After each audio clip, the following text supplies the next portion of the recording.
Joining us here on the Rich Eisen Show is the man of the hour, as I referred to him when he kindly answered his phone, absolutely knowing probably why I was calling earlier here on Tuesday. He's Ian Rapoport, my colleague from the NFL Media Group. How are you, Ian? I thought you were just calling to make sure I was okay after the thrashing from Jerry Jones. Well, you got smoked. You said you were smoking ribs today. I guess you got smoked, you know? I am smoking ribs, as a matter of fact. Just put 3 racks in the pit barrel smoker with a little apple sort of flavored wood at the bottom. So a lot of good things going on there. As far as Jerry Jones, it's interesting because I think 5 or 6 or 7 years ago, maybe I would have been upset by this. It was a very mean thing to say, but I believe my information. I've talked to many people involved. It's been 2 days. And the Cowboys have not even made an offer to Earl Thomas, which you would think if he was a free agent they wanted, that they would make an offer. I do not expect them to make an offer. So that's kind of where we stand. I get it. Jerry Jones is awesome and can say whatever, but I trust my information as well. Well, Ian, it's interesting. You get the same emails as I do from the stellar NFL Media Group news desk, which is on top of everything.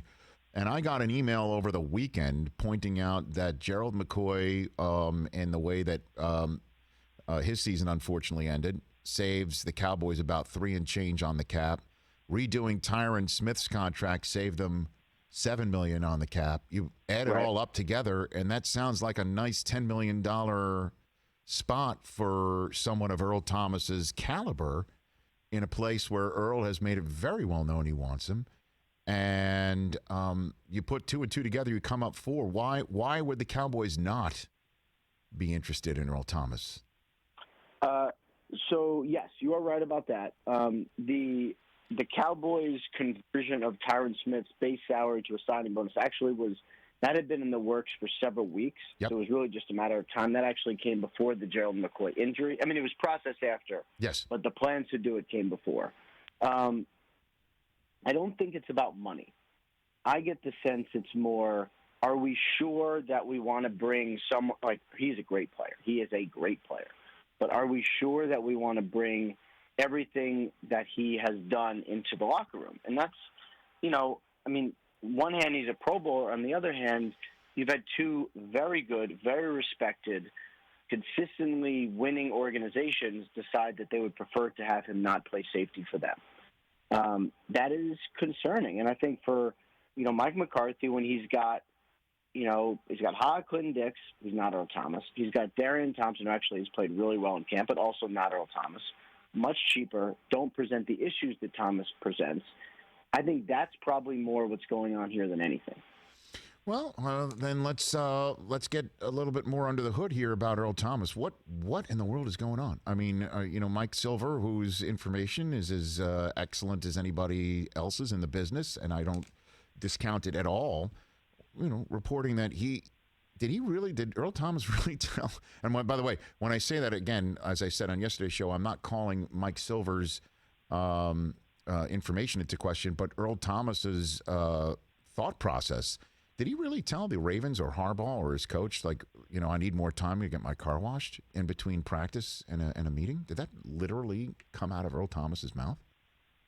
Yeah, I would never defend anyone doing anything like that, but I would say it is difficult to get your car washed when you're working all the time. I mean, they have companies that actually come to your house and do it. That's a little more expensive, but that can be really beneficial. Yeah.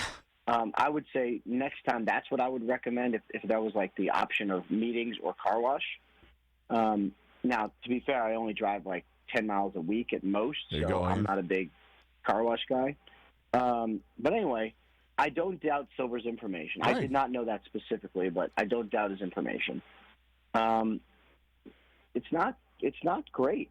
There's definitely some stuff there, and I think for teams, who have to investigate spending. Look, it's a pandemic, and no one wants to spend any money, right? Like the Cardinals just invested a whole bunch of money in Budda Baker. He is their own guy. His character is impeccable. He's a great player, and he's young. Those are the kind of players you spend money on.